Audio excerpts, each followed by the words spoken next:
Tossing Grenades at Windmills podcast.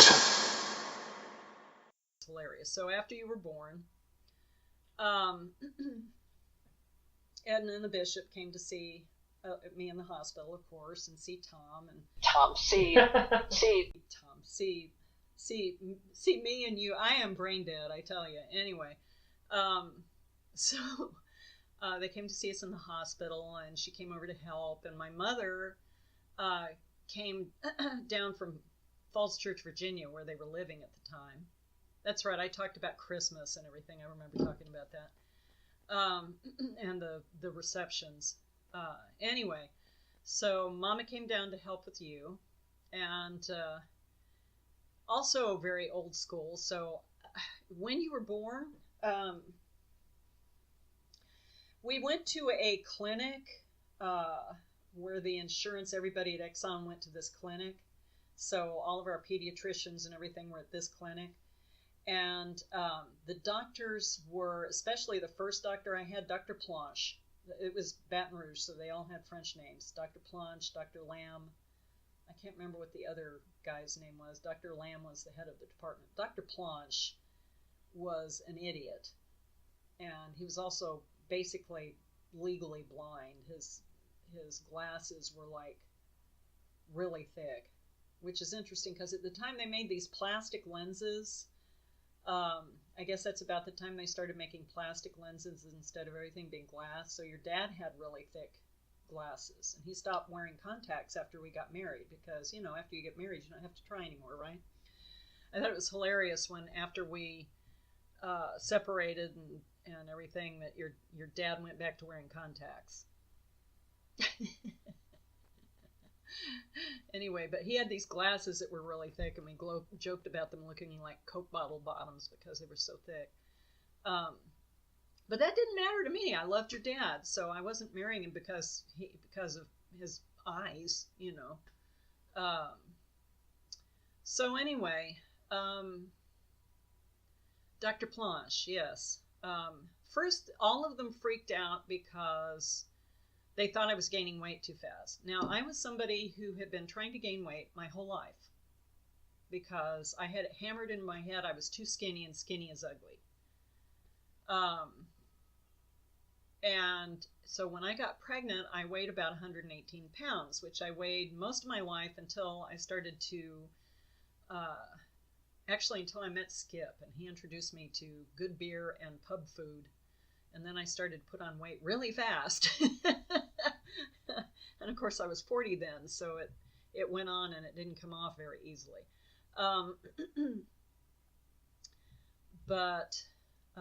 So they're freaking out that I'm gaining weight too fast. I think I gained a total of 20 pounds with you. Julie I gained the most with. I think I gained 40 with her. And the rest of the kids were somewhere in between. But most of the time it was around 20 to 23 pounds. It wasn't bad. But they're freaking out, and so they put me on diuretics because they were worried about me retaining water weight, which I was, but not that badly. Gosh, they were just they were stuck. These guys were all stuck in the 1950s. At that time, Lamaze and La Leche League, breastfeeding, were starting to become popular in the early 70s. And of course, I was a person who read a lot and was up on what the latest thinking was about pregnancy and child rearing and all that stuff, and was doing the best I could. And I wanted to do childbirth without drugs, and I wanted to breastfeed my child, and they thought I was out of my freaking mind. They literally thought I was crazy because they were stuck in the 1950s thinking that breastfeeding, you know, is horrible, we can't have women breastfeeding, that's horrible. What do they think those things are there for, you know? Why are they there? For men to look at and play with, I guess. They sure don't think they're there for what God and nature put them there for, which is to feed babies. But anyway,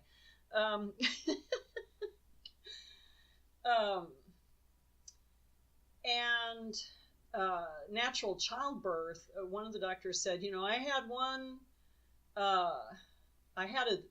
guy come into the delivery room, and he was a doctor, and he fainted. So since then, I don't allow men in the delivery room. So Richard was actually really glad about that, because he didn't really want to be in the delivery room. So, but that's fine. He was from a different generation, and, I wanted him in there, but I can understand why he was afraid of that. Because it was new. It was all new. So, anyway, so they, it was gas or nothing. And the way they put it, I was terrified to go with nothing. So, I did the gas, and let's see what happened. I'm going to get a little gross. You can cut it out if you want, a little graphic. But let's see. I kept asking people, because I kept hearing all these stories about women, having a contraction and then delivering the baby in like 5 minutes. And I did not want to have you at home. So,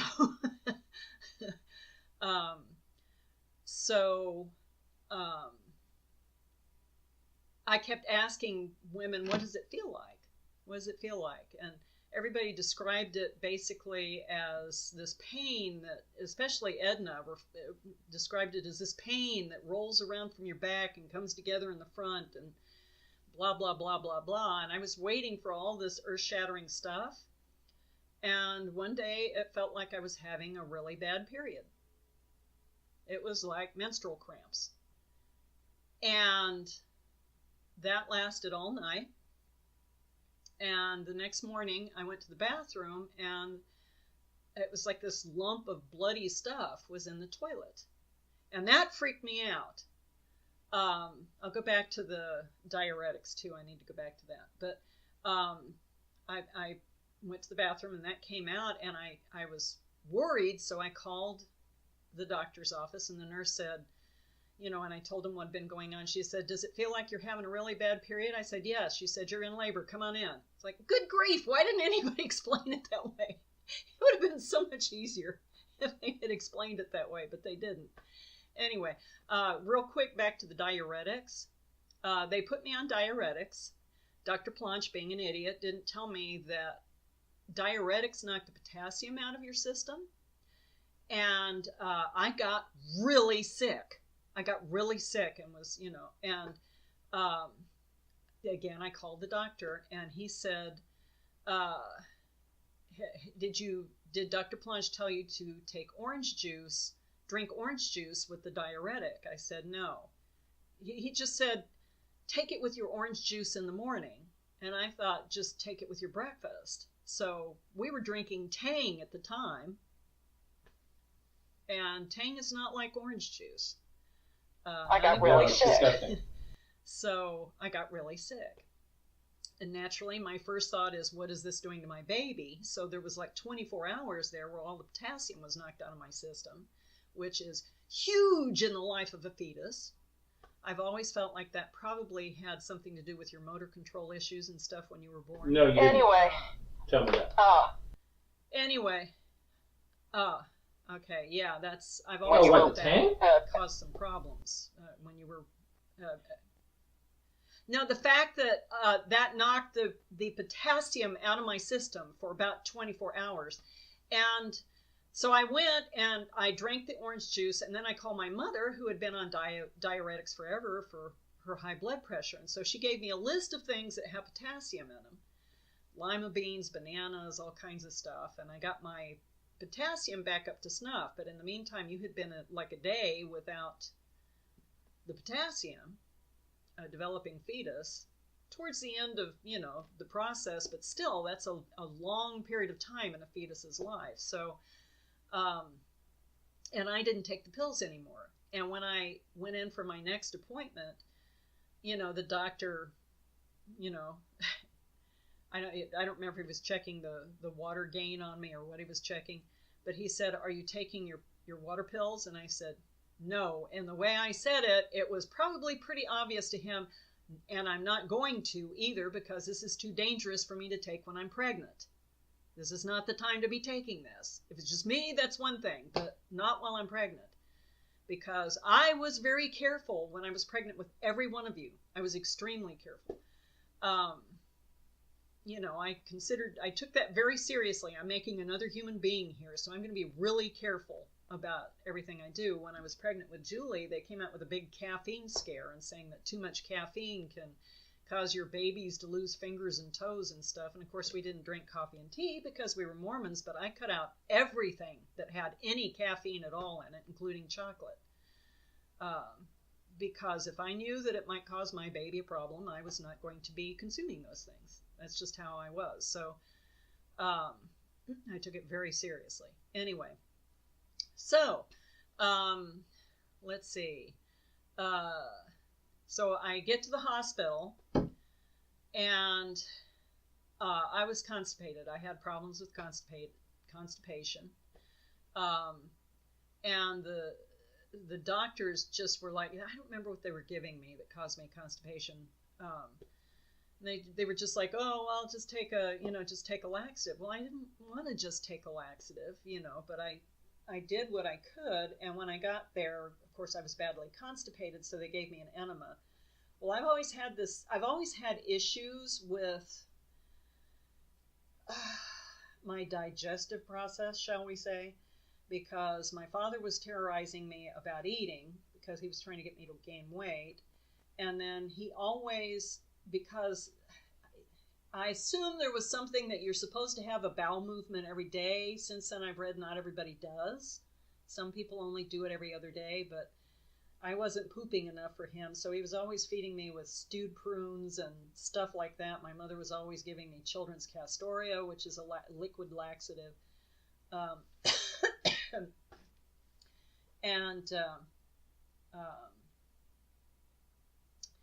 Consequently, anything like that makes me throw up and makes me cripplingly sick. It just does. It's because of the stress. It immediately triggers an anxiety attack in me, and I get really sick. So, and when I have any kind of like something that causes either extreme nausea or diarrhea or anything like that, I get faint, I get, having to have diarrhea makes me vomit, all of that stuff. So it's just stress. It's a stress reaction. And they gave me an enema, which made me really sick. And they sent me into the bathroom to eliminate it, and I couldn't sit there because it made me throw up, and I was lightheaded and everything. I couldn't sit on the toilet. I was afraid I was going to fall off the toilet, so I kept going back to the bed, which meant that I was soiling my bed. It was hell, and the nurses got really mad at me because they had to keep changing the sheets. I don't blame them. But they didn't ask. Nobody asked me if I wanted an enema. They just made me have it. I was just a doll who went in there. This was the thinking then, is they literally said to me, don't worry about it. We'll take care of everything, the doctors. Because I was like a cow or something, or a dog. No, don't worry about it. We'll take care of, we'll deliver the baby. You just go to sleep and, really, really backward thinking. Anyway, at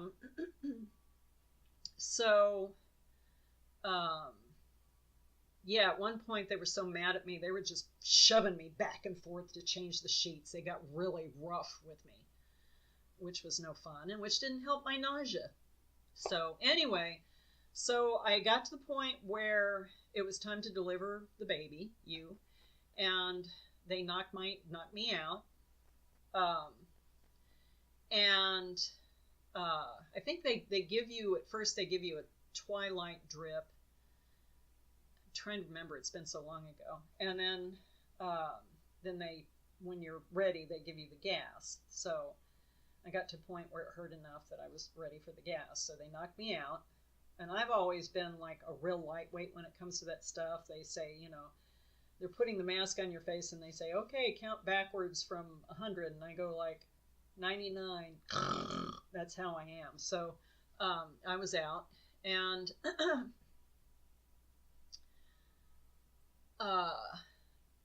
we were in there a while, and they rolled you out, And then they still hadn't rolled me out for quite a while.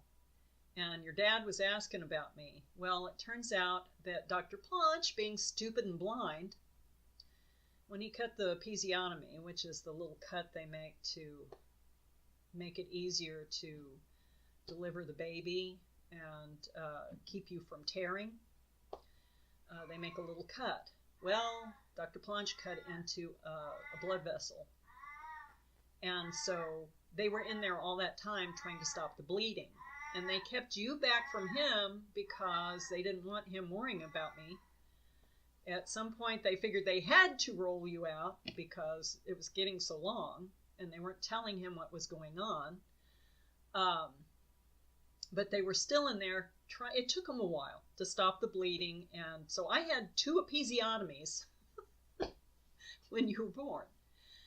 And they didn't give me good instructions when I got home. It got badly infected. When I got home, Mama had come to help, and she, was great about cooking and cleaning up our tiny little apartment and all of that stuff. And, but she also had this notion about sunlight being the good disinfectant and all that stuff. And so she had me, there was a window in our bedroom, and the apartment building next door didn't have any windows on that side. So she would open the curtains and have me lie there with my bum uncovered in the sunlight on this infection. Because it was horrible. It was a horrible mess. And I was horrified. I was like, I don't want any more kids. It was so bad. It was really bad. It was really bad. I developed a breast infection. I was trying to breastfeed you. You were not doing well with the breastfeeding, in part because of your coordination and mobility problems. But also because I didn't know what I was doing, and there was nobody there to help me, because they didn't believe in breastfeeding. So...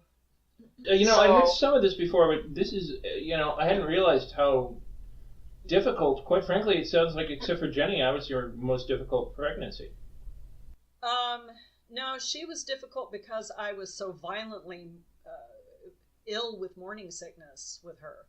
I had never really had morning sickness before. Your Aunt Marie had violent morning sickness with every child, and it lasted through the entire pregnancy. And I remember your... Fosha saying, I used to think that whenever you had pains and, menstrual cramps and stuff, you just get down and scrub the floors. That's what you do. That's what I was taught, which is stupid. I couldn't do that. But I didn't say that to her. But she said, I used to think that women who had morning sickness and stuff, that they were just being babies, until Marie got pregnant with her first child, and she was so sick that it was destroying her teeth and everything else. She couldn't function. And Larry, one of the things Marie told me, your dad, with all of his problems, he was really, really good when I was pregnant. He was really good with helping out, and and I'd feel guilty. I'm sorry, I can't stand up and make dinner. And he'd say, oh, it's okay. I'd rather be doing this than what you're doing. He was a really good sport about it. He was really good about helping out with babies and changing diapers and all that stuff. He was awesome and very unusual for a man at that time. Uncle Larry was more of a not so helpful because Marie would be flat on the couch because it not only made her violently ill, but it threw her back out and caused her horrific back pains and everything else. So there were times when she couldn't get up. And he'd come home from work, and where your dad would come home and say, okay, I'll make dinner. What do you want? Blah, blah, blah.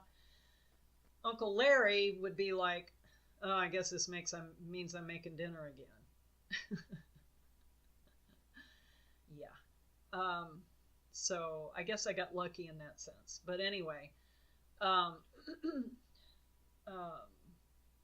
yeah, so when I developed the breast infection, the doctors were delighted. They were thrilled. oh, good, now you can't breastfeed anymore. You have to stop breastfeeding. And they gave me injections to stop my breastfeeding while I was in the hospital. They gave me injections to stop my breastfeeding. And it was so painful. It was more painful than anything to do with the birth, because my breasts, you've heard these things about cattle crying because they've taken the calf, or the calf has died or whatever, and their udders are so full of milk they get rock hard. Yes. It's painful. It's painful. They were so swollen and rock hard and misshapen. All I did was cry. And they give you nothing for it. They give you antibiotics. That's what they give you. Well, I found out later when I was pregnant with Randy, and by then I was determined to breastfeed come hell or high water. And the doctor, who was Muslim from Egypt and was awesome, I can't remember his name, started with an H. Anyway, he was awesome. But he gave me a whole book on breastfeeding. This has been the Tossing Grenades at Windmills podcast. Buy my book, Have Name Will Travel, available in many markets, including at Amazon.com. Copyright 2018, Red Anvil Amalgamated, LLC. To fight the forces of evil!